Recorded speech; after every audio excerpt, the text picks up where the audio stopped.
तो ठीक है, मैं आज आप लोगों को पढ़ाने वाला हूँ 11th क्लास की फिजिक्स। ठीक है, और बहुत ध्यान से तसल्ली से सुनना, कुछ भी स्ट्रेस लेने जैसा नहीं है।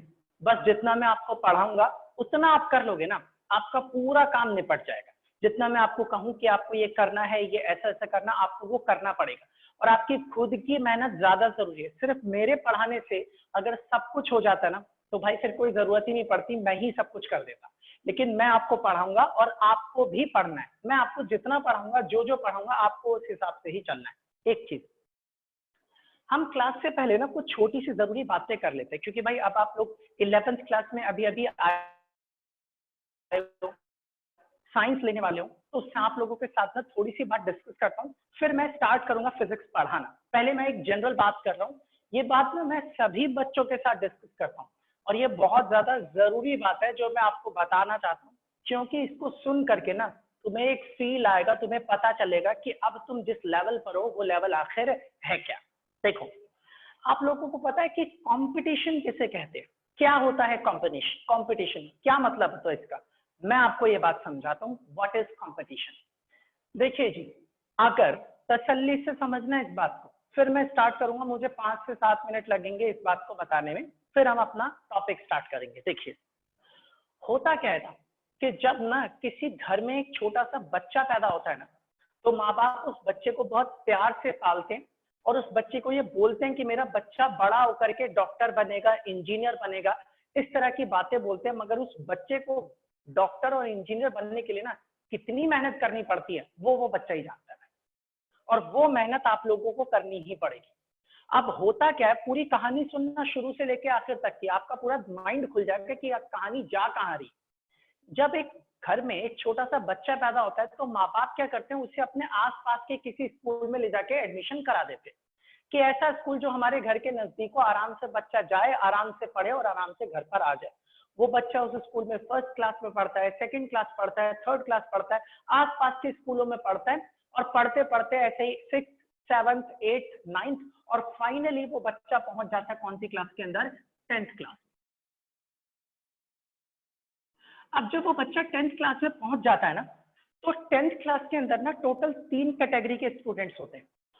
पहली कैटेगरी वो जिसमें वो सारे बच्चे आते हैं जो बिल्कुल इंटेलिजेंट, टैलेंटेड और ढंग से मेहनत करने वाले होते हैं। दूसरी कैटेगरी उन बच्चों की जो एवरेज स्टूडेंट होते हैं, जो बहुत अच्छे से नहीं पढ़ते मगर बहुत बेकार भी नहीं होते, वो अपना काम ठीक ठाक कर लेते हैं, एग्जाम आने पर सही तरीके से तैयारी ठीक ठाक कर लेते हैं, स्कूल का होमवर्क के पीछे 1.5 सवेर करके कंप्लीट कर लेते हैं। ये वो स्टूडेंट है जो बिल्कुल एवरेज होते हैं। और तीसरे वो स्टूडेंट होते हैं जो बिल्कुल भी पढ़ाई पे फोकस नहीं करते, ध्यान नहीं देते, या वो चाहते ही नहीं, उनका इंटरेस्ट ही नहीं होता पढ़ने के अंदर, या पढ़ते भी हैं तो इतना खराब पढ़ पाते हैं कि उनके नंबर अच्छे नहीं आते। वो स्टूडेंट जो बहुत अच्छे हैं, जो बहुत ब्रिलियंट हैं, ये सारे के सारे ना अच्छे मार्क्स लाते हैं और अच्छे नंबरों से पास होते हैं। ये वाले स्टूडेंट होते हैं जिनमें से कुछ बच्चे फेल हो जाते हैं, और कुछ बच्चे ऐसे होते हैं जिनके नंबर इतने कम आते हैं कि वो कुछ नहीं कर पाते। और बाकी के बच्चे, ये वाले स्टूडेंट, इनके नंबर इतने खराब भी नहीं कि इनके बराबर के हों, और इनके नंबर इतने अच्छे भी नहीं होते कि इनकी तरह के बराबर के हो जाए या इनके बराबर हो जाए। तो ये वाले स्टूडेंट कौन से हो गए? एवरेज। अब सुनो ध्यान से, कैटेगरी कितनी? 3। पहले वो जो बिल्कुल टैलेंटेड है, होनहार है, खूब मेहनत करते हैं, ढंग से पढ़ाई करते हैं। दूसरे वो जो बिल्कुल ही गधे हैं, एकदम नालायक है, नहीं ध्यान देते, नहीं पढ़ना चाहते, वो दूसरी एक कैटेगरी होगी। और बीच वाली कैटेगरी वो हो गए जो कुछ हद तक ठीक ठाक काम करते हैं सही तरीके से। अब वो बच्चे जो पढ़ते ही नहीं है, जो बिल्कुल गधे हैं, जो एकदम नालायक है, जो कुछ करना ही नहीं चाहते, मैं ये नहीं कह रहा कि सारे ही ऐसे होते हैं, इनमें भी, उनके पास एक ही ऑप्शन बचता है कि वो 10th क्लास में पास होने के बाद क्या ले लें? आर्ट्स। ये मेरी बात पूरी तरीके से एग्जैक्टली ट्रू नहीं है। कई बच्चे ऐसे भी जो अच्छा पढ़ते हैं लेकिन वो इंटरेस्ट की वजह से आर्ट्स ले लेते हैं, मैं उनकी बात नहीं कर रहा। तो ये बच्चे कौन से हो गए? ये वो हो गए जिन्होंने क्या ले रखी है? आर्ट्स ले ली। क्यों? क्योंकि इनके नंबर कम है, इन्हें कुछ मिल नहीं सकता। साइंस और कॉमर्स ये ले नहीं सकते, इस वजह से इनके पास एक ऑप्शन दिखता है आर्ट्स। दूसरे बच्चे ये वाले बच गए कौन से? टैलेंटेड, जो बहुत अच्छी मेहनत करते हैं, इनका कुछ अपना एक सोच होता है कि मुझे फ्यूचर में ये काम करना है, तो उनके पास एक अच्छा ऑप्शन होता है कि वो क्या ले सकते हैं? साइंस। और उसके बाद बच्चे ये वाले एवरेज स्टूडेंट, ये कहते हैं यार आर्ट्स बहुत बेकार है, मुझे नहीं लेना। ये स्टूडेंट बोलते हैं साइंस इतनी ज्यादा टफ है कि मैं उसे नहीं कर सकता, ऐसी इनकी सोच होती है। अब इनके पास अच्छा एक ऑप्शन यही बचता है कि ये लोग क्या ले ले? कॉमर्स ले। तो इसका मतलब ये वाले स्टूडेंट कॉमर्स में चले जाते हैं, ये वाले चले जाते हैं आर्ट्स में, और क्लास के अंदर जो अच्छे बच्चे होते हैं, जो खूब मेहनत करते हैं, जो टैलेंटेड होते हैं, वो सारे के सारे क्या ले लेते हैं, साइंस। मैं फिर से ये बात बोल रहा हूँ कि जो ये बातें मैं बता रहा हूँ, ये एक स्ट्रिक्ट एक मैं समझाने के लिए बता रहा हूँ। ऐसा भी हो सकता है कि एक बच्चा बहुत ज्यादा होनहार हो, टैलेंटेड हो, लेकिन वो बोले कि मुझे फ्यूचर में आईएएस बनना है तो मैं आर्ट्स लेके पढ़ूंगा। मैं इसकी बात नहीं कर रहा, ये एक स्पेशल केस हो गया, इस तरह के भी बच्चे होते हैं। अब मेरा कहना यह है कि एक पूरी क्लास में टैलेंटेड बच्चे कितने होंगे, 10%।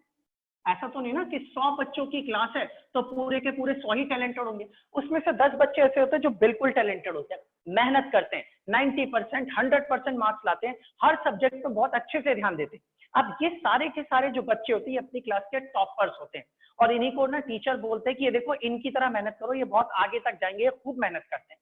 अब आप लोगों को लगता है कि यार इन 100 बच्चों की क्लास के अंदर ना मैं हूं, मैं टैलेंटेड हूं, मेरे 90% आ गए, मेरे 100% आ गए, मेरे मैथ में इतने अच्छे नंबर है, मेरे साइंस में इतने अच्छे नंबर है। मगर जरा याद करो, यही बच्चे पास होकर के साइंस लेते हैं। अब साइंस लेने के बाद ये किसी दूसरे स्कूल में या अपनी ही स्कूल में कौन सी क्लास में एडमिशन लेते हैं, 11th क्लास। अब ये बच्चे जो 10% है, या मान लो ये जो 10 बच्चे हैं, ये किसी स्कूल में 11th क्लास में क्या ले लेते हैं, ये ले लेते हैं साइंस। अब उसके बाद ऐसी 10th क्लास क्या सिर्फ तुम्हारे मोहल्ले में, नहीं, तुम्हारे आसपास और भी अगर आप जाके देखोगे तो हर इलाके में एक एक स्कूल है, हर स्कूल के अंदर 10th क्लास है, हर 10th क्लास में इस 3 कैटेगरी के बच्चे हैं, और उन 3 कैटेगरी में एक कैटेगरी एक टॉपर वाली होती है, यानी कि हर 10th क्लास के अंदर ये टॉपर वाली जो कैटेगरी होती है, जो टैलेंटेड होते हैं, जो होनहार होते हैं, ये फिर से किसी दूसरे मोहल्ले के 10th क्लास के बच्चे इस 11th क्लास में आ जाते हैं। फिर किसी और स्कूल के 10th क्लास के जो टॉपर होते हैं वो भी फिर इसी क्लास में आ जाते हैं, और इस तरीके से चलते चलते ना ये पूरी की पूरी 11th की जो क्लास बनती है ना, ये भाई बन जाती है ऐसे बच्चों की क्लास जिसके अंदर सभी किसी ना किसी स्कूल के 10वीं क्लास के टॉपर, होनहार और ढंग से पढ़ने वाले बच्चे आके एक जगह एक क्लास में इकट्ठा हो जाते हैं। अगर तुमसे कोई 10th में पूछता ना, भाई तुम्हारी क्लास में सबसे अच्छे नंबर किसके, 10 बच्चे हाथ उठाते, तुम बड़े शौक से बोलते कि सर देखो मेरे नंबर ना 90% आए। लेकिन तुम एक बार 11th की साइंस की क्लास बनने तो दो। अभी स्कूल जब खुलेंगे आप जाके देखना, आपके अगल बगल में जितने भी लोग होंगे ना, हर बंदा बोलेगा तेरे 90% हो तो क्या हुआ, कोई बड़ी बात नहीं है, मेरे भी 90%, मेरे तो 100% वाले भी मिलेंगे आप लोगों को, 96 वाले भी मिलेंगे। तब तुम्हें लगेगा यार यहाँ तो पूरी क्लास ही ऐसी है जो मेरे टक्कर वाली है, मतलब जितना मैं पढ़ता हूँ उतना ही पढ़ने वाले हैं, मुझसे ज्यादा भी पढ़ने वाले हैं, मेरे बराबर भी पढ़ने वाले हैं। कोई ऐसा बंदा नहीं होगा जो बोलेगा जी मेरे 40% है लेकिन मैंने साइंस ले ली, एक्सेप्शनल केस को छोड़ करके, किसी के पेरेंट्स किसी जुगाड़ से उसको साइंस दिला दे। तो अब तुम्हें पता चलेगा यार पहले तो मैं ऐसी क्लास में था जिसके अंदर ना गधे भी थे, गधे मतलब कम पढ़ने वाले, ना ध्यान देने वाले, एवरेज भी थे, टैलेंटेड भी थे। अब टैलेंटेड कम थे तो तुम्हारी वैल्यू ज्यादा थी, लेकिन अब यहाँ पर सारे ही बच्चे 90 वाले हैं, 96 वाले, 98% वाले हैं, सारे के सारे ही लोग, सारे के सारे स्टूडेंट इतनी इतनी परसेंटेज लेकर के आ रहे हैं। तो तुम्हें एक बात सोचनी पड़ेगी यार कि इतनी परसेंटेज वाले पूरी क्लास में ही बच गए, पूरी क्लास एक बन गई सारे के सारे स्कूल के टॉपरों की। अब तुम ये सोचो कि तुम उतनी ही पढ़ाई करोगे जितनी तुमने 10th में करी थी, तो भाई भूल जाओ, कभी जिंदगी में इनसे आगे नहीं निकल पाओ। इनसे आगे बढ़ने के लिए तुम्हें अपनी कितनी मेहनत बढ़ा लेनी चाहिए ना, ये मुझे बताने की जरूरत नहीं है, तुम खुद सोच सकते हो कि कितनी मेहनत करनी पड़ेगी आप लोगों को अगर इनको टक्कर देकर के आगे निकलना है। इसी को कहते हैं कॉम्पिटिशन, इसी को कहते हैं कंपटीशन। अब तुम्हारे यहाँ 90% और तुम किसी 60% वाले से टक्कर ले रहे हो तो वो कंपटीशन नहीं होता। तो अब तुम्हारे पास 11th क्लास की साइंस के अंदर जितने भी बच्चे होंगे सभी के सभी सब 80%, 60% वाला कोई नहीं होगा। तो इस तरह के जो बच्चे होंगे ना वो तुम्हारे टक्कर वाले होंगे। अब तुम्हें क्या लगता है कहानी यहीं पे खत्म? जी नहीं, यही 11th क्लास के बच्चे पढ़ेंगे, मेहनत करेंगे और 12th क्लास में जाएंगे। अब इस 12th क्लास वाले बच्चे भी खूब मेहनत करके पास होते हैं, किसी के 90% आएंगे, किसी के 96% आएंगे। अब तो भाई साहब आप लोगों ने रिजल्ट देखा ही होगा, बच्चे ऐसे भी हैं जो 100 में से 100 ही लेके आ गए, पूरे 100% मार्क्स लेके आ गए।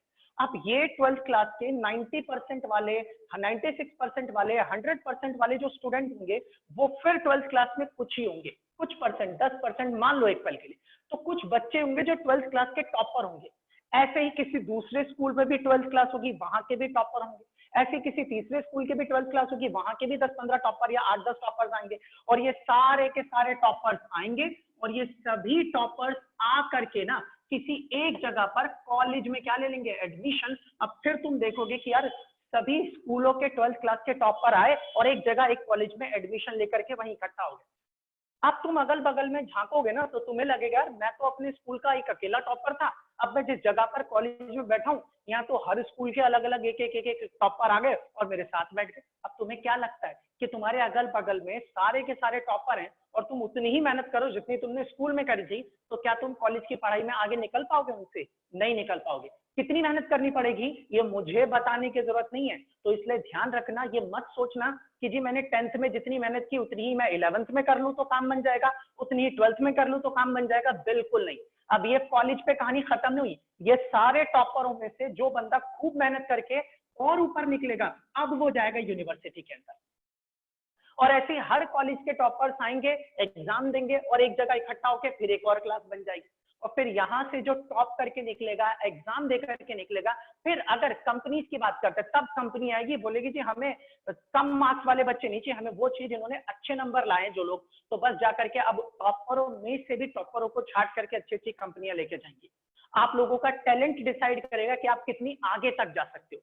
तो ये ना आप लोगों को ये कहानी बताने का एक मकसद सिर्फ इतना होता है कि आपके दिमाग में ये पिक्चर बन जाए कि तुम आप जिस जगह पर एंटर कर रहे हो ना वो कोई छोटी मोटी जगह नहीं है। यहाँ पर अगर आप एक्टिव रह करके खूब मेहनत करोगे तभी आगे निकल पाओगे, वरना वही होता है आप किसी से भी पूछ लो, अभी आप नए नए हो, आपने अभी भी एडमिशन लिया है 11th क्लास में, आप अपने किसी आस पड़ोस के किसी बच्चे से पूछ लो जिसको 12th पास किए 2-3 साल हुए हो, किसी से भी पूछ लेना, हर बंदा बोलेगा कि 10th में तो मेरे बहुत अच्छे नंबर थे, 11th से ही मेरे को पता नहीं क्या हो गया। ऐसा कुछ नहीं है भाई, वो अपना 11th का तरीका नहीं बदलते पढ़ने का, जिसकी वजह से ना उन्हें ये प्रॉब्लम होती है। और बस मैं यही चाहता हूँ कि आपको ये शब्द समझ में आ जाए कि आखिर कंपटीशन होता क्या है, और आप इस बात का खुद अंदाजा लगा पाओ कि हाँ भाई अब हम जिस क्लास के अंदर है ना वो क्लास ना ऐसे नॉर्मल बच्चों की नहीं है कि माँ बाप ने बस ला करके स्कूल में एडमिशन करवा दिया। ये वो बच्चे हैं जो 10th क्लास में इतने अच्छे नंबर लेके आए हैं कि टीचरों ने इन्हें साइंस दे करके एक क्लास में बिठा दिया है, और टॉपरों की क्लास में तुम्हें टॉप करना है तो अंदाजा लगाना है कि आपको कितनी ज्यादा मेहनत करनी पड़ेगी। इसी को कहा जाता है कंपटीशन। आई थिंक मुझे विश्वास है कि जो बात मैं आप लोगों को समझाना चाहता था ना आपको समझ में आ गई होगी कि हाँ भाई ये कहानी है क्या, और एक बार इसके बारे में ढंग से सोचना समझ। और घबराने की बात नहीं है भाई, मैं पहली साल थोड़े ना पढ़ा हूं, बहुत सारे बच्चों को देखा है आते हैं खूब मेहनत करते हैं और तरक्की करके आराम से चले जाते हैं। कई बच्चों को मैंने ये चीज देखी है। एक बात और बता दूं फिर मैं स्टार्ट करता हूँ पढ़ाना। वो एक बात क्या है, देखो कई लोगों को लगता है, मैं अपनी बात बता रहा हूँ आप लोगों को, फिर हम स्टार्ट करेंगे चीजों को पढ़ना, कि कई लोगों को ना ऐसा लगता है कि जी मेरे 10th में ना बहुत अच्छे नंबर आए तो मैं बहुत अच्छा हूँ। याद रखना आज के टाइम पर ना मैं अपनी राय बताऊं तो मेरे लिए ना नंबर मैटर नहीं करते 10th के। क्यों नहीं मैटर करते मैं वजह भी समझा देता हूँ आपको, और ये मेरी बात नहीं है, मैं आपको बताता हूँ आसपास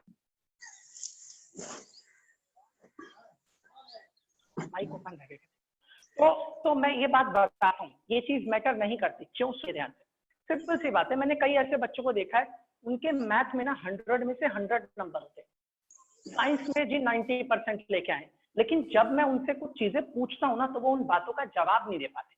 तो इससे ना बड़ी हैरानी होती है, नंबर तो इसके इतने अच्छे हैं लेकिन इसको नॉलेज इस चीज की बिल्कुल नहीं। प्लीज यार माइक बंद कर लीजिए, किसका ओपन रह गया? एक मिनट मैं बंद कर देता हूँ। ओके ठीक है, अब बंद हो गया। तो अब वो ना उस चीज की ना नॉलेज मैटर करती है। तो कई बार क्या होता है, मैंने बहुत बच्चों से मिला हूं, वो बच्चे क्या करते हैं, उनके नंबर होते हैं 90%, 96%, लेकिन जब उनसे चीजों के बारे में नॉलेज पूछो वो कहते हैं जी मुझे ये नहीं पता, मुझे तो सर ने बताया था ऐसे ऐसे याद करके लिखाना तुम्हें नंबर मिल जाएंगे, मैं नहीं जानता। और मैंने बहुत बच्चों को ऐसा भी देखा है जिनके 60%, 65%, 70% आ रखे हैं, उनके नंबरों से लगता है कि एवरेज बच्चे, लेकिन जब उनसे कुछ भी पूछ लो वो हर एक बात का जवाब ऐसे देते जैसे उन्होंने उन चीजों को करके देखा हो। उनकी नॉलेज होती है गजब की। और यही बात ना आज के टाइम पे सबको समझ में आ गई है कि बच्चे ना चीजों को रट करके, याद करके और उसके बाद एग्जाम में लिख के अच्छे नंबर ला रहे हैं। इसीलिए कई लोगों ने, कई क्या आज के टाइम पे मैक्सिमम जगहों पर ना बोल दिया गया है कि आपके नंबरों के बेसिस पर हम एडमिशन नहीं देंगे। आप हमारे यहाँ आओ, एंट्रेंस का एग्जाम पास करो, एग्जाम में जब आपके नंबर आ जाएंगे, आप पास हो जाओगे, तब आपको एडमिशन दिया जाएगा इस स्कूल में या इस कॉलेज के अंदर। अगर आपके नंबर चाहे जितने भी अच्छे क्यों ना हो, हमें कोई फर्क नहीं पड़ता। इसीलिए लोग एंट्रेंस की अलग से तैयारी करते हैं ताकि उनके एग्जाम को क्वालिफाई कर पाए। तुम्हारे 12th में नंबर अच्छे हैं या नहीं है, उससे उन्हें ज्यादा फर्क नहीं पड़ता। वो इस तरीके की कैटेगरी सेट कर देते हैं कि आपके 12th में 70% होने चाहिए और हमारे यहाँ का आप एग्जाम क्वालिफाई करो, हम आपको एडमिशन दे देंगे इस बेसिस पर। इसीलिए भाई अब ये जो रटना, याद करना, ये सारी चीजों को बिल्कुल छोड़ दो। सारी चीजें पूरी की पूरी अंडरस्टैंडिंग के ऊपर बेस्ड है। मैं अपने सब्जेक्ट की गारंटी तुम्हें देता हूं कि मैं एक इतनी सी भी लाइन नहीं होगी जिसको मैं बोल दूं कि तुम इसे याद कर लो या इसे रट लो। और मैं जो कुछ भी पढ़ाऊंगा, जमीन से लेके आसमान तक, मैं एक एक चीज का रीजन बताऊंगा, एक एक चीज की वजह बताऊंगा और एक एक चीज का लॉजिक बताऊंगा कि आखिर ये क्या है, क्यों है और ये कहां से आए। ठीक है। और मैं आपको ये जो चीजें पढ़ाऊंगा, इन्हें ऐसे बिल्कुल मत सोचना कि ये एग्जाम में 2 नंबर का आएगा, 3 नंबर का आएगा। ये बस फिजिक्स है, मैं तुम्हें पढ़ाऊंगा और तुम्हें एक एक बात बिल्कुल क्लियर वे में समझ में आ जाएगी। अगर आपको इसमें कोई प्रॉब्लम है तो आप मुझसे पूछ सकते हो, नहीं तो अब हम स्टार्ट करते हैं 11th की फिजिक्स। 1 मिनट रुकिएगा बस।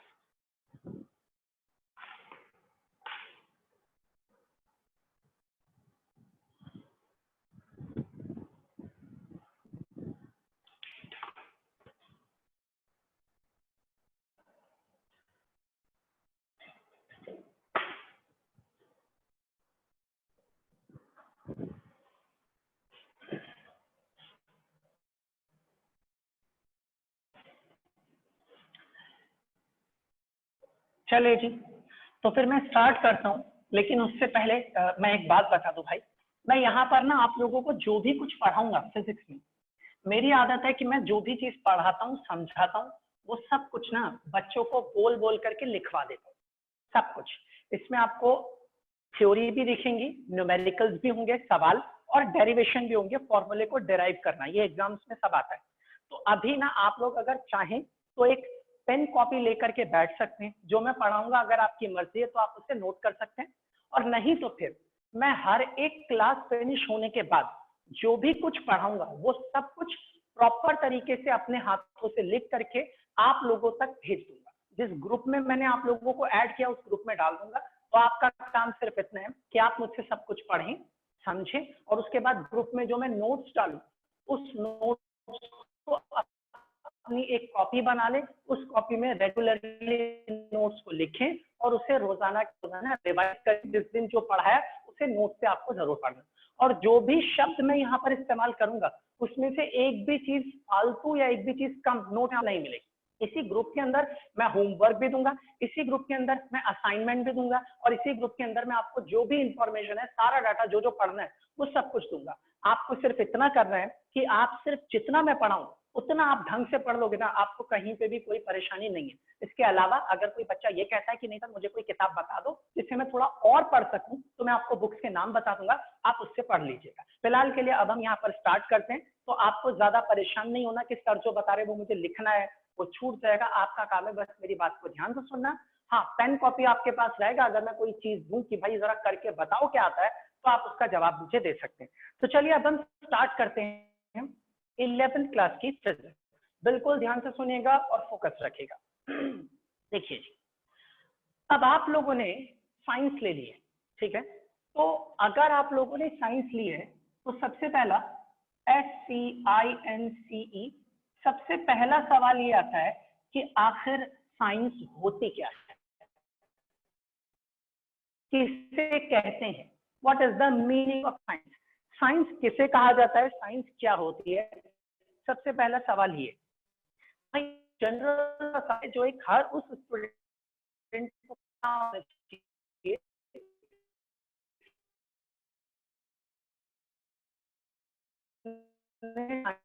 ली है, क्योंकि वो साइंस को मैं आप सकता हूँ किसी चीज बारे में जानना, इसी को साइंस कहा जाता है।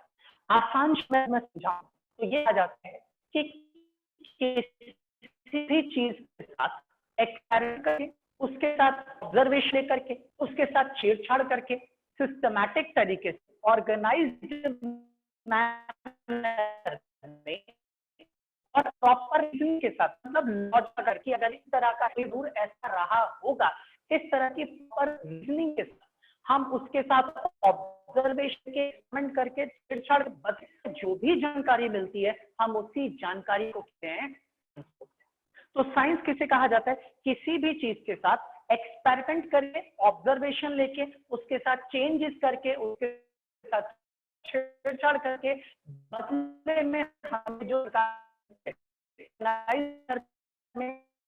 सिस्टमैटिक हम उसी जानकारी का एक एग्जांपल देता हूँ, क्योंकि अभी आप में आए ही हैं, धीरे धीरे आपको और अच्छी तरह मान लीजिए और रास्ते में ना आपको एक जमीन पर पड़ी हुई एक अजीब सी चीज, आप उस अजीब सी चीज को उठाया और आप पत्थर लेकर के आ गए। अब आपने उस अजीब सी चीज के ऊपर टॉर्च से लाइट डाली और लाइट डालने पर आपने उसका कलर नोटिस किया। लाइट डाली और लाइट डालने पर आपने उसका कलर नोटिस किया। उसका कलर आपको कैसा दिखाई दिया? रेड। तो आपको जानकारी मिली। इसी जानकारी आप बोल सकते हैं कि यह है साइंस। इस तरीके से अगर आपने उस अजीब सी चीज को छुआ और वो चिपचिपी लगी तो आप समझ गए कि अच्छा यार ये चीज ना बड़ी चिपचिपी है। आपको एक और जानकारी मिली। आपने इस चीज को उठाया, गर्म करना स्टार्ट कर, गर्म करते 50 सेंटीग्रेड पर ये चीज पिघल गई तो आपको एक और जानकारी मिली कि अच्छा ये चीज 50 डिग्री सेंटीग्रेड पर पिघल जाती है। ये जो जानकारी मिली ये भी क्या है? साइंस। आपने इसको 100 डिग्री सेंटीग्रेड तक गर्म किया, गर्म करने के बाद ये वेपर बन गई, बॉयल होना स्टार्ट हो गई, तो आप बोलोगे अच्छा 100 डिग्री पर ये चीज उबल जाती है, तो इसका मतलब ये भी क्या मिली? जानकारी। तो जाहिर सी बात है किसी भी चीज के साथ एक्सपेरिमेंट करके, छेड़छाड़ करके, उसकी ऑब्जर्वेशंस लेकर के बदले में आपको जो भी जानकारी मिलती है सिस्टमैटिकली एक ऑर्गेनाइज्ड मैनर में, तो आप उसी जानकारी को क्या बोलते हो? साइंस। तो ये आपको पता चलेगा कि आखिर साइंस है क्या? जी जानकारी है जो हमें मिलती है किसी चीज के साथ एक्सपेरिमेंट करने पर। अब देखिए, तो साइंस किसे कहा जाता है वो मैंने आपको बता दिया। अब जब हमने देखा ना साइंस को, तो साइंस की बिना भाई दो अलग अलग ब्रांचेस, एक होती है जिसे हम लोग क्या बोलते हैं, that is called biological science. B.Sc का मतलब है बायोलॉजिकल साइंस। और एक ब्रांच होती है जिसे हम लोग क्या बोलते हैं, that is called physical science. तो सबसे पहले हम बात करते हैं आखिर ये बायोलॉजिकल साइंस किसे कहा जाता है, क्या होता है बायोलॉजिकल साइंस, क्या मीनिंग है इस चीज का। देखिए, कहते हैं साइंस की एक ऐसी ब्रांच जिसके अंदर हम लोग उन चीजों के बारे में पढ़ते हैं जो जिंदा है, जो लिविंग है, उसी ब्रांच ऑफ साइंस को कहा जाता है बायोलॉजिकल। नाम से पता लग रहा है बायोलॉजिकल का मतलब है बायोलॉजी से रिलेटेड बात कर रहे हैं। इसका मतलब कहा जाता है कि बायोलॉजिकल साइंस क्या है, the branch of science which deals with the living things is called biological science. वो चीजें जो जिंदा है, जैसे कि इंसान, जैसे कि जानवर, जैसे कि कीड़े मकोड़े, बैक्टीरिया, ये सारी चीजें जो जिंदा है, ये कैसे जिंदा रहती है, ये क्या खाती है, किस तरीके से जिंदगी बिताती है और किस तरीके से अपनी जनरेशन आगे बढ़ाती है, इन सभी चीजों की स्टडी जिस ब्रांच में हम लोग करते हैं उसी को हम लोग क्या बोलते हैं, that is called biological science. और उसके बाद आता है फिजिकल साइंस। तो सिंपल सी बात है भाई, बायोलॉजिकल साइंस वो ब्रांच थी जिसमें हमने लिविंग थिंग्स के बारे में पढ़ा, उन चीजों को समझा जो जिंदा है। तो इसका मतलब फिजिकल साइंस वो ब्रांच हो गई साइंस की जिसके अंदर हम लोग पढ़ते हैं नॉन लिविंग थिंग्स के बारे में, उन चीजों के बारे में जो जिंदा नहीं है। इसी को हमने दो कैटेगरी में फिर से डिवाइड किया हुआ है फिजिकल साइंस को। एक कैटेगरी है जिसे हम लोग क्या बोलते हैं, दैट इज कॉल्ड केमिस्ट्री, और एक कैटेगरी है जिसे हम लोग क्या बोलते हैं, दैट इज कॉल्ड फिजिक्स। तो सबसे पहले बात करते हैं आखिर केमिस्ट्री किसे कहा जाता है। कहते हैं कि केमिस्ट्री साइंस की एक ऐसी ब्रांच है जिसके अंदर हम अपने आसपास के सभी सब्सटेंसेस, वो सभी सब्सटेंसेस जो हमें पता है उन सबकी स्टडी करते हैं कि वो किस तरह के एटम से मिलकर के बने, किस तरह के मॉलिक्यूल से मिलकर के बने, उनके अंदर एटम का और मॉलिक्यूल का स्ट्रक्चर कैसा है, वो चीजें किसी दूसरे के साथ मिलकर के रिएक्ट कैसे करती हैं, इन सभी चीजों की स्टडी हम जिस ब्रांच के अंदर करते हैं उसी को क्या कहा जाता है, दैट इज कॉल्ड केमिस्ट्री।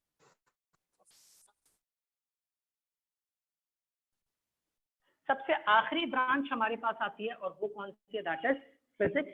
यही मेरा टॉपिक है, यही मेरा सब्जेक्ट है, तो मैं अब इसके ऊपर फोकस करूंगा। यहां तक जो मैंने आप लोगों को बताया है ना, ये भाई एक बेसिक जानकारी थी जो एक हर उस बच्चे को पता होनी चाहिए जिसके पास क्या है, साइंस। अब आप सोचोगे कि आपके एग्जाम में साइंस की डेफिनेशन आएगी, नहीं। आपसे कोई पूछेगा कि बीएससी या बायोलॉजिकल साइंस,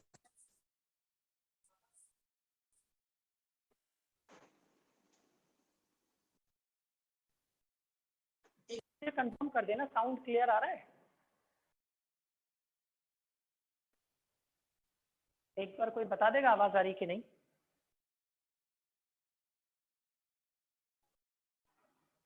आ रही है सर। आ रही है, ठीक है, ओके, थैंक यू। तो भाई ये सब जो चीजें थी ना, ये मैंने आपको बता दी, ये बेसिक था। ये ना हर उस चैप्टर, हर उस टीचर को पढ़ाना चाहिए जो आपको पहले दिन साइंस पढ़ा, लेकिन और टीचर आपको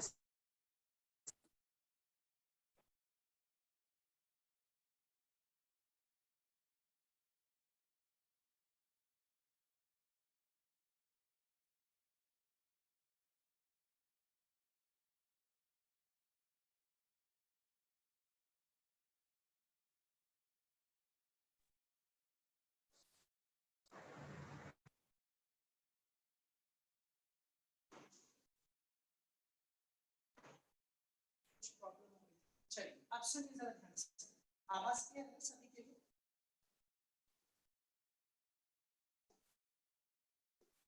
ओके, चलिए आवाज सही आ रही है, सुनिए। अब मैं बात करता हूँ फिजिक्स की। ये फिजिक्स है,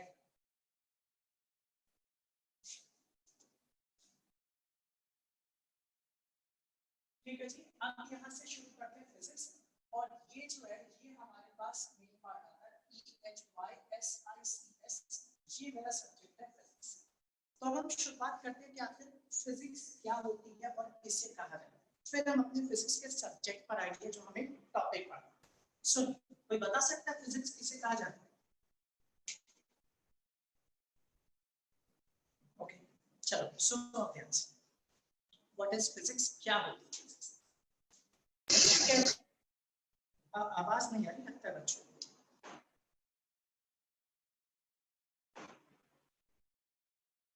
अब आवाज आ रही है आप लोग देखिए सर, आवाज में कुछ प्रॉब्लम हो रही है?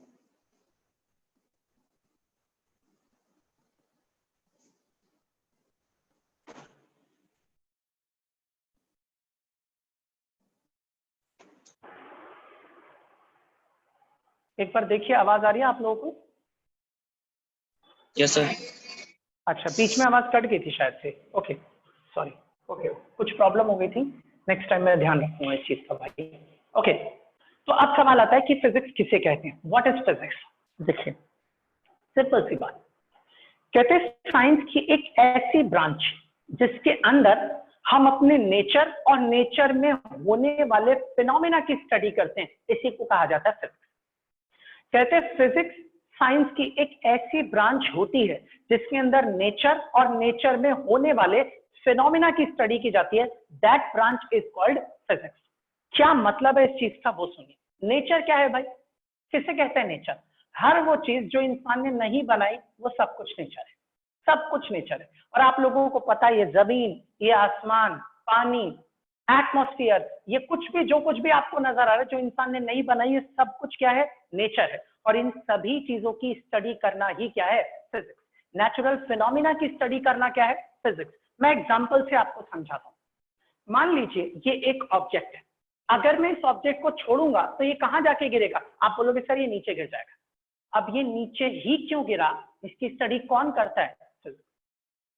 आप एक काम कीजिए, एक बाल्टी पानी लाइए और पानी ला करके जमीन पर गिरा दीजिए और छोड़ दीजिए इसको, अगले दिन आके देखो क्या वो पानी तुम्हें वहां मिलेगा? आप बोलोगे नहीं। कहाँ गया जी? वो इवेपोरेट होकर के चला गया ऊपर। ये क्यों इवेपोरेट हो गया, कहाँ चला गया? अब क्या होगा इस पानी का, इसकी स्टडी कौन करेगा, फिजिक्स।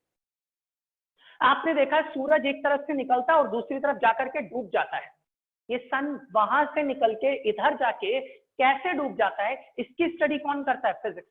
इतना ही नहीं, दिन होना रात होना, हवाओं का चलना, सर्दी गर्मी बरसात, अर्थक्वेक आना, वॉल्केनोज का आना, इन सभी चीजों की स्टडी हम लोग जिस ब्रांच के अंदर करते हैं उसी चीज को क्या कहा जाता है, फिजिक्स। इसका मतलब ये हुआ कि साइंस की एक ऐसी ब्रांच जिसके अंदर हम लोग अपने नेचर और नेचर में होने वाले फिनोमिना की स्टडी करते हैं, इसी ब्रांच को हम लोग क्या बोलते हैं, फिजिक्स।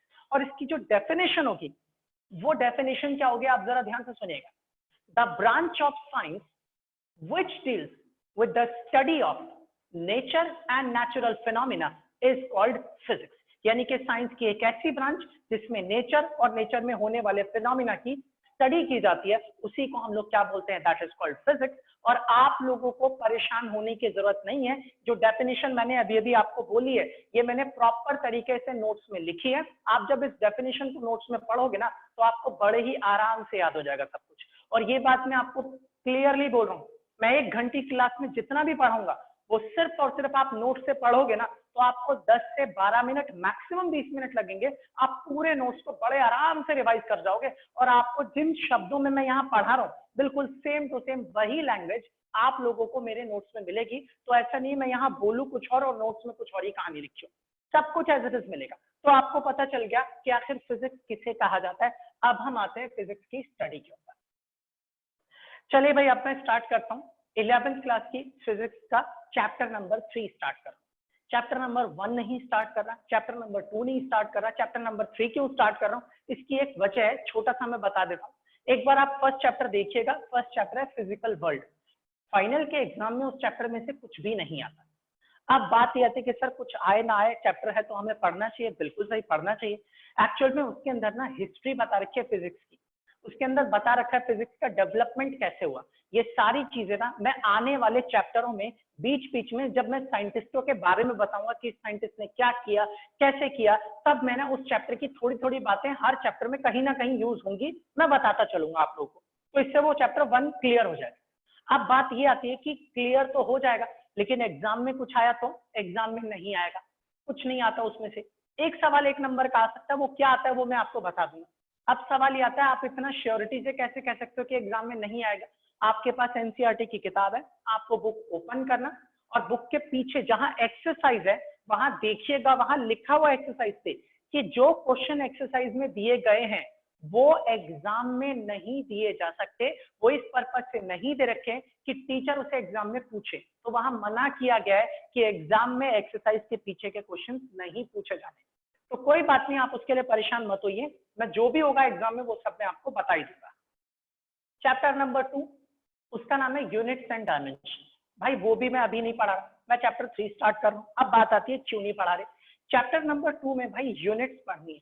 यूनिट्स आपको पता है ना, मीटर, सेंटीमीटर, किलोग्राम, सेकंड, ये सब क्या होती है, ये यूनिट्स ही तो होती है। मास की यूनिट किलोग्राम होती है, लेंथ की यूनिट क्या होती है, मीटर होती है। तो उस चैप्टर में ना आपको सभी चीजों की यूनिट्स और डायमेंशंस पढ़ने, डायमेंशंस आपको पता चलेगा। अब यार यूनिट्स तो आप तब पढ़ोगे ना जब आपको चीजों के बारे में पता होगा।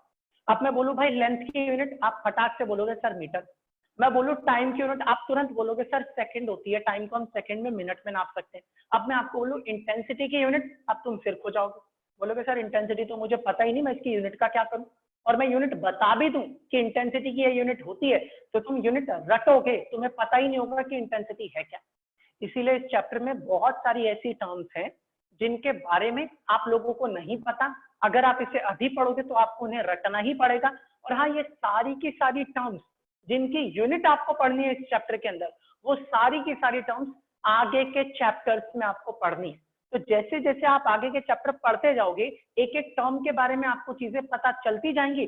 और जैसे जैसे चीजें पता चलती चली जाएंगी ना, आपको ना अब उनकी यूनिट रटनी नहीं पड़ेगी, वो आपको अपने आप ही याद हो जाएंगी। जैसे आपको ये याद है कि टाइम की यूनिट सेकंड होती है और टाइम क्या होता है और उसकी यूनिट क्या होती है। इसीलिए अभी नहीं करा रहा चैप्टर 2, हम स्टार्ट करेंगे। तो फिर अब मैं स्टार्ट कर रहा हूँ क्या, चैप्टर नंबर 3। अब भाई स्टार्ट करता हूँ फिजिक्स। तुम सोचोगे कि सर ने कितना सारा टाइम लगा दिया, लेकिन कोई नहीं भाई, ये चीज जरूरी थी। अब प्लीज फोकस कीजिएगा, अब तक जो बताया वो सिर्फ जानकारी के लिए था। अब हम यहाँ से स्टार्ट करते हैं वो पार्ट जो हमारे एग्जाम्स में आना शुरू होगा। देखिए जी, चैप्टर नंबर 3 का नाम है motion in a straight line. Motion in a straight line, बिल्कुल ध्यान से सुनिएगा, तसल्ली से समझना भाई, और कुछ भी आपको रटना नहीं है, सुनते जाओ, अभी आपको सब कुछ याद हो जाएगा। चैप्टर नंबर 3 का नाम है motion in a straight line. अच्छा, नाम से पता लग रहा है जी हमें मोशन पढ़ना है, किसमें, एक स्ट्रेट लाइन के अंदर। मतलब कोई चीज स्ट्रेट लाइन में मोशन कर रही है, हमें उसकी स्टडी करनी। तो मैंने बोला ठीक है, तो आपको मोशन को पढ़ना है स्ट्रेट लाइन के अंदर, तो उससे पहले आपको ये भी तो पता होना चाहिए कि आखिर मोशन किसे कहा जाता है। तो इसलिए हमारा जो पहला टॉपिक बनेगा यहाँ पर, फर्स्ट टॉपिक, तो वो होगा सबसे पहला कि व्हाट इज मोशन। आखिर मोशन क्या होता है, हम कब कहते हैं कि कोई बॉडी मोशन में है या फिर नहीं। कोई आप में से बताएगा मुझे व्हाट इज मोशन?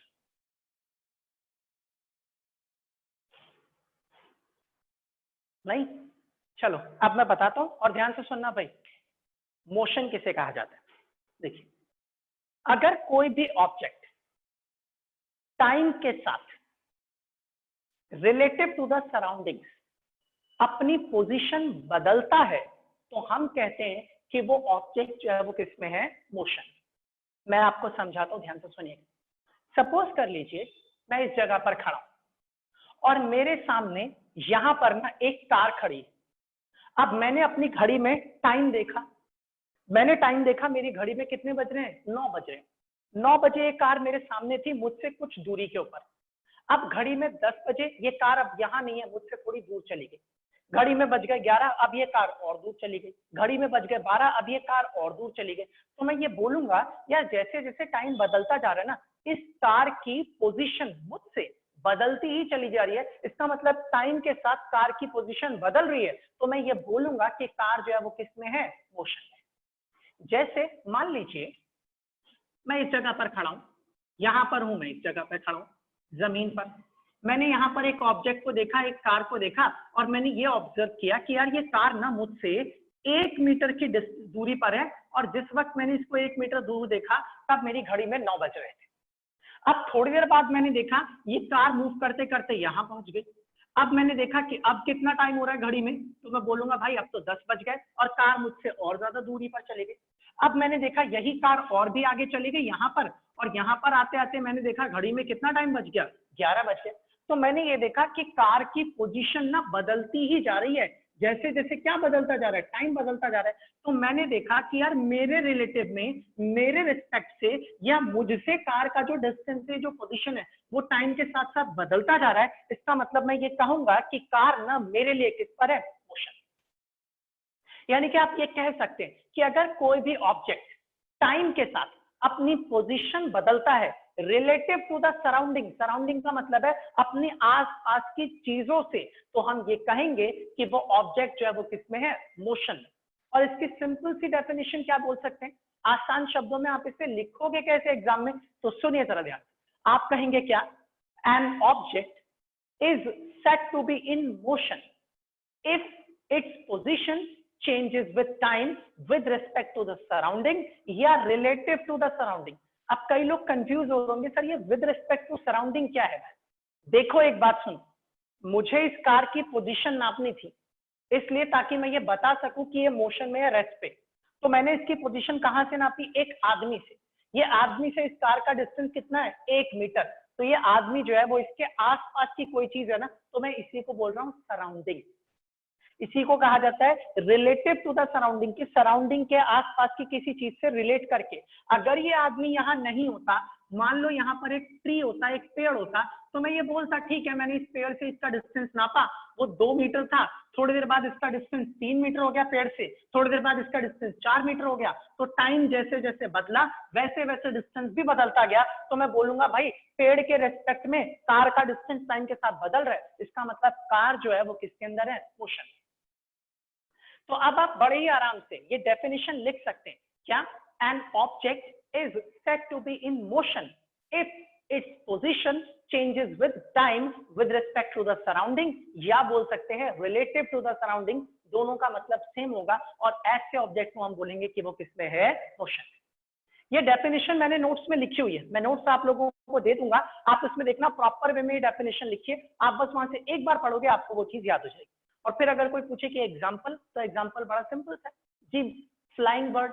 अगर कोई बर्ड उड़ रही है तो आप बोलोगे बर्ड पहले यहाँ थी, थोड़ी देर बाद इसकी पोजीशन बदल गई, अब ये यहाँ पहुंच गई, थोड़ी देर बाद इसकी पोजीशन बदल गई, अब ये यहाँ पहुंच गई। तो जैसे जैसे मेरी घड़ी में टाइम बदलता जा रहा है, बर्ड की पोजीशन भी बदलती जा रही है। तो उड़ती हुई चिड़िया जो है वो एक मोशन का एग्जाम्पल, एक चलता हुआ आदमी मोशन का एग्जाम्पल, एक मूव करती हुई कार मोशन का एग्जाम्पल है। क्योंकि इन सभी के अंदर ना टाइम के साथ ऑब्जेक्ट की पोजीशन चेंज हो रही है, तो इसे कहा जाता है मोशन।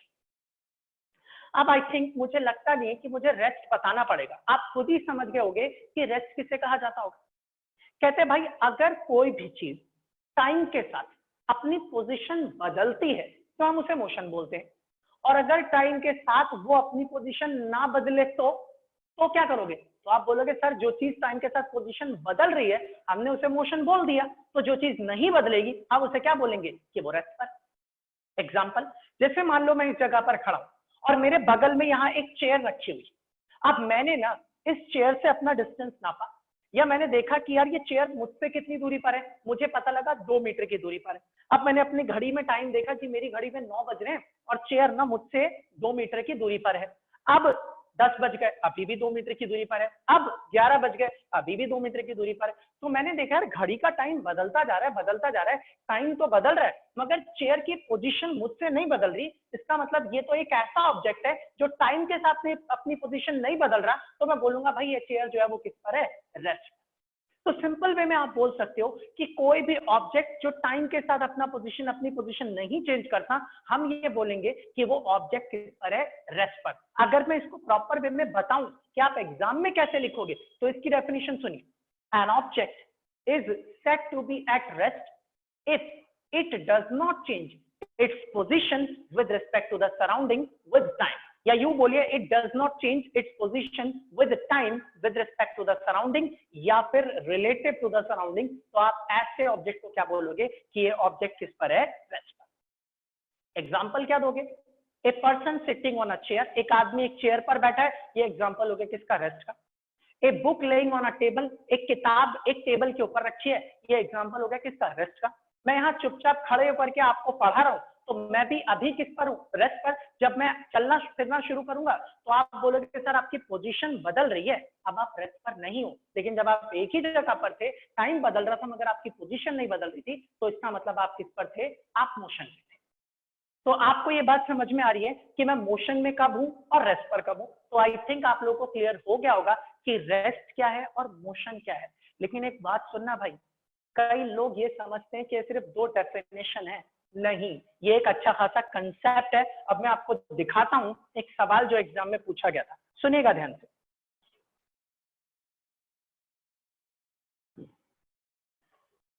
अगर भाई कोई दिक्कत हो ना, कोई डाउट वाउट हो, तो आप मुझे पूछ सकते हो, बाकी मैं अपनी तरफ से कोशिश करूंगा कि आपको सारी चीजें एकदम क्लियरली समझ में आ जाए। अब देखिए भाई, तसल्ली से समझना, क्योंकि अब ना लॉजिकल चीजें स्टार्ट होने वाली है। अच्छा, एग्जाम में कभी कभी ना एक सीधा सीधा सेंटेंस लिखा हुआ मिलता है, क्या? सुनो, ऐसे लिखा मिलता है कि rest and motion are relative term, are relative term. ये बहुत इंपॉर्टेंट सेंटेंस है, ऐसे लिख दिया जाएगा, rest and motion are relative terms, और बोलेंगे एक्सप्लेन करो इस चीज को, इसका मतलब बताओ क्या होता है, इसका मीनिंग समझाइए किसे कहते हैं। अच्छा, अगर आपने ना इससे पहले कभी नहीं पढ़ा ना इस चीज को, तो आप अपने दिमाग से ही सोच लोगे कि अच्छा rest and motion are relative terms, अच्छा तो रेस्ट और मोशन ना रिलेटेड होते हैं एक दूसरे से? नहीं, ऐसा नहीं है भाई। तो फिर कैसा है, मैं आपको समझाता हूं, ध्यान से सुनिएगा। Rest and motion are relative terms का मतलब आप खुद ब खुद ही समझ जाओगे। जैसे मान लीजिए मैंने आपसे ये बोला, ध्यान से सुनिएगा, कि यार ये मेरे पास ना एक ऑब्जेक्ट है, मान लीजिए यहां पर मेरे पास क्या है? एक ऑब्जेक्ट है, ये रहा। अब मैंने कहा यार एक काम करो, ये बताओ कि ये ऑब्जेक्ट रेस्ट पर है या मोशन में? तो आप बोलोगे सर ये तो बहुत आसान है बताना। कैसे? आप बोलोगे सर मैं ना एक काम करूंगा, टाइम के साथ इसकी पोजीशन देख लेता हूँ, अगर टाइम के साथ इसकी पोजीशन बदली तो मैं बोल दूंगा ये मोशन में, और अगर टाइम के साथ पोजीशन नहीं बदली तो मैं बोल दूंगा ये मोशन में नहीं है, ये किस पर है? रेस्ट पर। मैंने कहा चलो ठीक है, अब तुम मुझे बताओ ये रेस्ट है या मोशन। तो तुमने क्या किया, तुमने पास खड़े एक पेड़ का सहारा लिया, इस पेड़ का इस्तेमाल किया और पेड़ से इस ऑब्जेक्ट का डिस्टेंस देखा, कितना था? 1 मीटर। थोड़ी देर बाद ये ऑब्जेक्ट मूव करके कहीं और पहुंच गया, अब आपने बोला सर अब इसका डिस्टेंस बढ़ करके कितना हो गया? 2 मीटर। फिर थोड़ी देर बाद ये ऑब्जेक्ट और आगे चला गया, अब इस पेड़ से इसका डिस्टेंस बढ़ करके कितना हो गया 3 मीटर। फिर थोड़ी देर बाद ये और आगे चला गया, अब इसका डिस्टेंस बढ़ करके कितना हो गया 4 मीटर। तो आप ये बोलोगे कि सर जैसे जैसे टाइम बदल रहा है ना, पेड़ से इसकी पोजीशन बदलती जा रही है, इसका मतलब ये ऑब्जेक्ट जो है किसमें है, मोशन में। मैं कहूंगा ठीक है भाई, मैंने तुम्हें बोला यार एक काम करो, तुम इस पेड़ का इस्तेमाल मत करो, मना कर दिया भाई पेड़ का मत यूज कर, अब बता के ऑब्जेक्ट मोशन में या रेस्ट पे। तो तुम बोलोगे ठीक है, आपका ये जो बोर्ड है ना, ये बोर्ड का जो किनारा है, ये जो किनारा आप लोगों को नहीं नजर आ रहा होगा यहाँ पर है, कि मैं इस बोर्ड के किनारे से इसकी पोजीशन नाप लेता हूँ, उसके बाद बता दूंगा ये रेस्ट पे या मोशन में। मैं वहां से देख लूंगा ना कि इसकी पोजीशन चेंज हो रही है कि नहीं। मैंने बोला नहीं यार तुम एक काम करो, ये बोर्ड का किनारा भी नहीं लो ना, और आप बताओ ये रेस्ट पे है कि मोशन में। तो आप बोलोगे ठीक है, आपके कमरे की ये जो दीवार है सामने वाली, मैं उस दीवार से इस ऑब्जेक्ट की पोजीशन नाप लेता हूँ, और टाइम के साथ अगर इसकी पोजीशन बदली तो बोल दूंगा मोशन, और नहीं बदली तो बोल दूंगा कि रेस्ट। मैंने कहा भाई वो दीवार भी नहीं है। अब मैंने कहा ये दीवार भी नहीं है, अगले कमरे की भी दीवार नहीं है, छत भी नहीं है, जमीन भी नहीं है, आसमान भी नहीं है, कुछ भी नहीं है, कोई भी चीज एग्जिस्ट नहीं करती, सिर्फ ये अकेला ऑब्जेक्ट है। अब बताओ कि ये रेस्ट पर है या नहीं है। अब तुम बोलोगे ऐसा कैसे पॉसिबल है, मुझे कुछ तो दो जहां से मैं इसकी पोजीशन नापूं, और पोजीशन नाप के तभी तो बोलूंगा ना कि पोजीशन बदल रही है कि नहीं बदल रही। मेरे पास कुछ है ही नहीं, मैं बिना किसी से नापे इसको कैसे बताऊं कि ये रेस्ट पर है या मोशन में है। मतलब मुझे कोई ना कोई चीज चाहिए जहां से मैं इसकी पोजीशन को रिलेट कर सकूं। जब तक मैं रिलेट कर नहीं पाऊंगा, मैं ये बता ही नहीं सकता कि वो रेस्ट पर है या फिर वो किस पर है, मोशन पर। तो मुझे कुछ तो चाहिए जिससे मैं इसको रिलेट करूं, वरना मैं कैसे बताऊंगा कि रेस्ट पे है ऑब्जेक्ट या मोशन में। इसका मतलब कि अकेला एक ऑब्जेक्ट आप रेस्ट पर नहीं बता पाओगे, अकेला एक ऑब्जेक्ट आप मोशन में नहीं बता पाओगे, जब तक आप उसकी पोजीशन को किसी और के साथ रिलेट नहीं करते। इसीलिए कहा जाता है कि रेस्ट और मोशन ये दोनों की दोनों रिलेटिव टर्म्स हैं। किसी से रिलेट करके ही किसी चीज को रेस्ट पर कहा जाएगा, और किसी से रिलेट करके ही किसी चीज को मोशन में कहा जा सकता है। अगर आपको आप इसे किसी से रिलेट नहीं करते ना, तो आप पूरी जिंदगी भी लगा दोगे ना, कभी बता नहीं पा सकते कि ये ऑब्जेक्ट रेस्ट पर है या मोशन। अब देखो तुम्हारे सामने से कार होकर के निकल जाती है, तो तुम पता क्या करते हो, आप लोग कार को देखते हो और बोलते हो अच्छा कार अभी यहाँ है, अब सामने आ गई, अब यहाँ चले गए, अब यहाँ चले गए। मतलब आप कार की पोजीशन को अपने पास से रिलेट करते हो। अगर आप अपने पास से रिलेट ना करो, किसी से रिलेट ना करो ना, तो आप ये नहीं बता सकते कि यार रेस्ट है या मोशन में। मैं इस बात को एक्सप्लेन कैसे करूं। इसका मतलब जब तक रिलेशन नहीं होगा, रिलेटिव मोशन नहीं दिखेगा, या आप रिलेट नहीं करेंगे ना, तब तक रेस्ट और मोशन बता पाना पॉसिबल है ही। सुनो मैं तुम्हें एक बात और समझा, तो ध्यान से सुनना इस चीज भाई। इसीलिए ना साइंस के अंदर ना वाइवा होते हैं, ताकि बच्चे रट पट के किसी तरह ना निकल जाए। वाइवा में टीचर आपकी जानकारी को पूछता है कि क्या होता है बताओ। वो तुमसे ये नहीं पूछेगा रेस्ट क्या है, ये नहीं पूछेगा मोशन क्या है, वो तुम्हारे सामने ऐसी सिचुएशन डाल देगा ना, अब तुम्हें सोच के जवाब देना होगा कि अच्छा इस केस में मैं क्या बोलूं इसको। सुनो, रेस्ट बोलो या मोशन, देखना। सपोज कर लो एक कार है, और उस कार के अंदर ना एक ड्राइवर है, वो कार को चला रहा है, और पीछे बैठा है कार का मालिक। अब मैंने कार के मालिक से बोला कि सर एक काम करो, आप बता सकते हो आपका ड्राइवर रेस्ट पर है या मोशन में। वो बोलेगा बिल्कुल बता दूंगा। मैं बोलूंगा कैसे बताओगे। वो कहेगा कि भाई मैं अपने ड्राइवर की पोजीशन देख लेता हूँ, अगर टाइम के साथ मेरे ड्राइवर की पोजीशन बदलेगी तो मैं बोल दूंगा यार मोशन में, और नहीं बदलेगी तो मैं बोल दूंगा कि किस पर है, रेस्ट पर। बिल्कुल ठीक, उसने यही किया। कार पे बैठा था, आगे ड्राइवर गाड़ी चला रहा है, पीछे मालिक बैठा हुआ है। मालिक ने अपनी घड़ी चालू की और ये देखा कि यार ड्राइवर ना मुझसे एक हाथ की दूरी पर है, मैं यहाँ बैठा हूँ, ड्राइवर मेरे से एक हाथ आगे बैठा हुआ है। टाइम बदलता जा रहा है, बदलता जा रहा है, लेकिन ड्राइवर की पोजीशन मालिक से नहीं बदल रही। तो वो बोलेगा जी ड्राइवर ना रेस्ट पर है। क्यों कि जी देख लो टाइम बदलता जा रहा है, मगर ड्राइवर में और मुझ में सिर्फ एक हाथ का डिस्टेंस है, उसकी पोजीशन नहीं बदल रही, तो मेरा ड्राइवर तो रेस्ट पर है। अब तुम बाहर खड़े हो और देख रहे हो कि ये पागल हो गया है क्या, कह रहा है कि रेस्ट पर है। पूरी की पूरी कार चल रही है, उसमें ड्राइवर भी बैठा है, मालिक भी बैठा है, और ये कह रहा है कि मेरा ड्राइवर रेस्ट पर है। और तुमसे पूछूं तो तुम बोलोगे मैं यहाँ पेड़ के पास टेक लगा के खड़ा हूँ, पेड़ से जब मैंने कार की पोजीशन नापी तो टाइम के साथ साथ कार की पोजीशन बदलती जा रही है, क्योंकि कार चल रही है। तो इसका मतलब भाई जब कार मोशन में है तो कार के अंदर बैठा हुआ ड्राइवर भी किसमें, मोशन में। अब मुझे बताना क्या मालिक गलत बोल रहे या तुम गलत बोल रहे? दोनों सही बोल रहे हो भाई। फर्क क्या है, मालिक ने अपने पास से रिलेट करके बोला, कि मेरे रिस्पेक्ट में, मुझसे देखने पर, मेरे से कंपेयर करने पर मेरा ड्राइवर रेस्ट पर है, लेकिन तुम बाहर खड़े होकर के देख रहे हो तो तुम्हारे लिए वही ड्राइवर किस में नजर आ रहा है?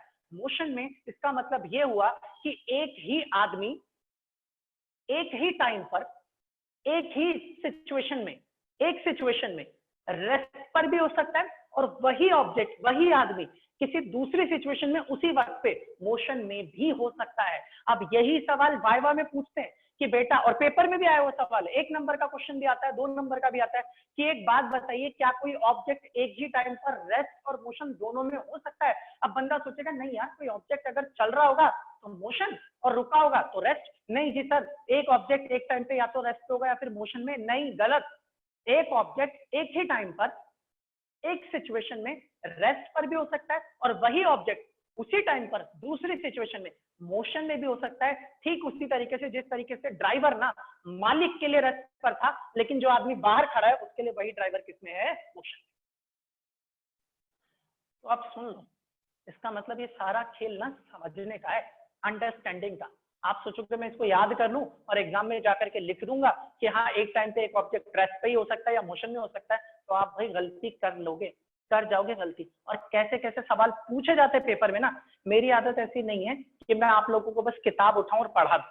मैं यहाँ पर जो चीजें पढ़ाऊंगा वो एग्जाम ओरिएंटेड पढ़ाऊंगा। पेपर में क्या आया, कैसे आया, कितने नंबर का आता है, किस तरीके का आता है, कौन कौन से सवाल बदल करके आते हैं, एक एक बात मैं आप लोगों के साथ यहाँ डिस्कस करूंगा। और मेरा जो सिलेबस है, जो मुझे पढ़ाना है, वो मेरा ये सिलेबस किताब नहीं है सिर्फ। मैं एनसीईआरटी की किताब को फॉलो करूंगा जरूर, लेकिन आपके एग्जाम में जो कुछ भी आता है, चाहे वो बुक में हो चाहे वो बुक में ना हो, मैं वो हर चीज पढ़ाऊंगा। अगर बुक में है तो बुक से पढ़ाऊंगा, और बुक में नहीं है लेकिन एग्जाम में आए हो तो मैं पुराने साल के पेपर में क्या सवाल कैसे लिखा था, पूरा प्रॉपर क्वेश्चन लिखवा करके उसका जवाब लिखवा दूंगा पूरे का पूरा। तो आपको घबराना कुछ नहीं है, तुम एक बार मुझसे पढ़ लो, उसके बाद प्रीवियस ईयर के पेपर उठा के एक बार देखना, आप लोगों को लगेगा कि हाँ यार जो जो पेपर में आया है मैं वो सारी चीजें कर पा। मैं एक चीज और बता दूं, मान लो आप लोग मेरे सामने बैठे हो, अपने एक चेयर पे बैठे हो या कहीं भी आप बैठ के पढ़ रहे हो। अब मुझसे कोई बोले कि सर आप एक बात बताना, आप जिन बच्चों को पढ़ा रहे हो क्या ये बच्चे रेस्ट पर हैं या मोशन में? तो मैं बोलूंगा यार मैं आराम से बता देता हूँ, मैं एक काम करता हूँ, टाइम के साथ देख लेता हूँ इनकी पोजीशन क्या है। अगर टाइम के साथ पोजीशन बदलेगी तो मैं बोल दूंगा ये मोशन में, और नहीं बदलेगी तो बोल दूंगा कि ये रेस्ट पर है। ठीक है, अब आप लोग तो मेरे साथ 5 बजे से जुड़े हो और 6 बजने वाले। मैंने बोला 5:01 पे भी आप यहीं थे, 5:02 पे भी आप वहीं पे हो, 5:10 पे भी आप यहीं पे हो। टाइम बदलते बदलते बदलते बदलते 6 बज गए, तुम उसी जगह पर हो। मतलब मुझे ये पता लगा कि टाइम तो बदल रहा है मगर पोजीशन नहीं बदल रही। इसका मतलब ये हुआ कि टाइम बदल रहा है मगर पोजीशन नहीं बदल रही। मैं बोलूंगा भाई मेरे स्टूडेंट जो है वो किस पर है? रेस्ट पर, क्योंकि टाइम के साथ इनकी पोजीशन चेंज नहीं हो रही। मैं सही बोल रहा हूँ? बिल्कुल ठीक है, आपकी पोजीशन नहीं चेंज हो रही तो आप लोग किस पर हो? रेस्ट पर हो।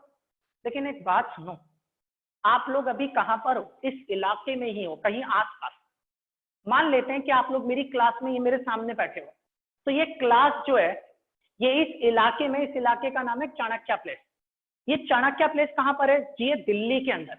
दिल्ली कहां पर है? ये तो इंडिया के अंदर है। इंडिया कहां पर है? ये एशिया के अंदर है। एशिया कहां पर है? ये इस अर्थ के अंदर है। और अर्थ कहां है? सन के चारों तरफ चक्कर लगा रही है। अब सोचो, अर्थ अगर चक्कर लगा रही है और वो मोशन में है तो तुम कहां से रेस्ट पे हो गए भाई? तुम भी तो मोशन में हो। इसका मतलब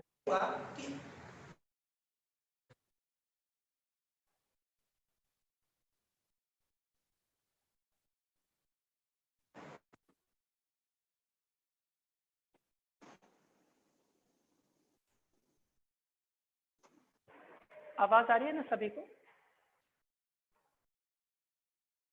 आवाज कट गई थी शायद से। ओके, आवाज आ रही है? बस एक बार कंफर्म कर दो मुझे, बस फटाफट। आ रही है सर। ओके ओके ठीक है। तो इसका मतलब ये हुआ कि इसका मतलब ये हुआ भाई कि हम लोग अगर अर्थ के बाहर चले जाएं तो जो बंदा अर्थ के बाहर खड़ा होकर देखेगा ना वो बोलेगा ये टीचर तो बच्चों को बेवकूफ बना रहा है, कह रहा है सारे बच्चे रेस्ट पर हैं, लेकिन मुझे पता है अर्थ तो पूरी की पूरी घूम रही है। ये बच्चों को तो छोड़ो, ये मास्टर खुद रेस्ट पर नहीं है, ये खुद भी मोशन में। जाहिर सी बात है भाई, तुम भी मोशन में हो, मैं भी मोशन में हूँ, लेकिन क्या मैं गलत बोल रहा हूँ? नहीं, मेरे लिए आप लोग रेस्ट पर हो, मेरे रिलेटिव में आप रेस्ट पर हो, लेकिन एक ऐसा आदमी जो अर्थ के बाहर खड़ा है उसके रिलेटिव में पूरी की पूरी अर्थ मोशन में है, आप भी मोशन में हो और मैं भी मोशन में हूँ, इसी को कहा जाता है rest and motions are relative terms. तो आपको एग्जाम में अगर इसको एक्सप्लेन करना हो तो आप ऐसे कह सकते हो कि एक ही ऑब्जेक्ट एक सिचुएशन में एक टाइम पर रेस्ट में दिखेगा और वही ऑब्जेक्ट दूसरी सिचुएशन में किसी एक उसी टाइम पर ना मोशन में नजर आ सकता है। यही बात ना ये चीज एक्सप्लेन करती है कि रेस्ट और मोशन जब वो रिलेटिव टर्म्स हैं तो एक ही ऑब्जेक्ट एक टाइम पर रेस्ट में भी हो सकता है और मोशन। सिंपल वे में बोला जाए, an object in one situation can be at rest and the same object at the same time in another situation can be in motion। तो ये जो बात मैंने आप लोगों को बताई ना, इसी चीज को कहा जाता है कि रेस्ट और मोशन जो है वो कैसी टर्म्स हैं, रिलेटिव टर्म्स हैं। एंड आई थिंक आप लोगों को बिल्कुल क्लियर हो गया होगा। अब आप समझ गए होंगे कि आया ये जो रेस्ट की डेफिनेशन है और ये जो मोशन की डेफिनेशन है, ये तो आपको किताबों से मिल जाती है, लेकिन इसके पीछे की जो अंडरस्टैंडिंग है ना भाई, उस अंडरस्टैंडिंग के लिए आपको चीजों को समझना होगा, जानना होगा, सीखना होगा। तो अब आप लोगों को मैंने ये चीज बता दी। आज मैं आपको ज्यादा तो नहीं पढ़ा पाया क्योंकि काफी सारा टाइम तो मैंने आपको समझाने में निकाल दिया कि आखिर 11th क्लास है क्या, वगैरह वगैरह जो भी चीजें। तो अगर आपको कोई भी डाउट हो, कोई भी दिक्कत हो, वैसे तो ये बहुत आसान टॉपिक है, आपको डाउट नहीं होगा, तो आप मुझे कॉल या मैसेज कर सकते हैं व्हाट्सएप पे, जो ग्रुप में मैंने आप लोगों को ऐड किया। और अगर कोई भी नया बच्चा है जिसको क्लासेस कंटिन्यू करनी है, लेनी है, तो भाई वो मुझसे कांटेक्ट कर सकता है। और ये मेरा नंबर है क्या, 9818783701, ये मेरा कांटेक्ट नंबर है। आप मुझे फोन करके मुझसे बात कर सकते हैं। और आपका कोई भी यार, कोई भी दोस्त, कोई भी फ्रेंड, किसी को भी क्लासेस लेनी है, आप बस उसे ये नंबर दे देंगे, वो मुझसे बात कर लेगा, मैं क्लास उसको दे दूंगा। और ये जो क्लास है ना, आज की ये जो क्लास है, ये मैं ना व्हाट्सएप के ग्रुप में डाल दूंगा। अगर आपको इस क्लास को किसी के साथ शेयर करना है तो आप किसी को भी शेयर कर दो, कोई प्रॉब्लम नहीं है। और अभी कुछ दिन के लिए ये क्लासेस फ्री हैं। फ्री मतलब फ्री है। अगर कोई भी बच्चा क्लासेस लेना चाहता है तो वो फ्री ऑफ कॉस्ट क्लासेस ले सकता है। जब क्लासेस पेड होंगी ना तो मैं आपको बता दूंगा, लेकिन अभी क्लासेस कैसे बिल्कुल फ्री है, आराम से आप क्लासेस ले सकते हैं।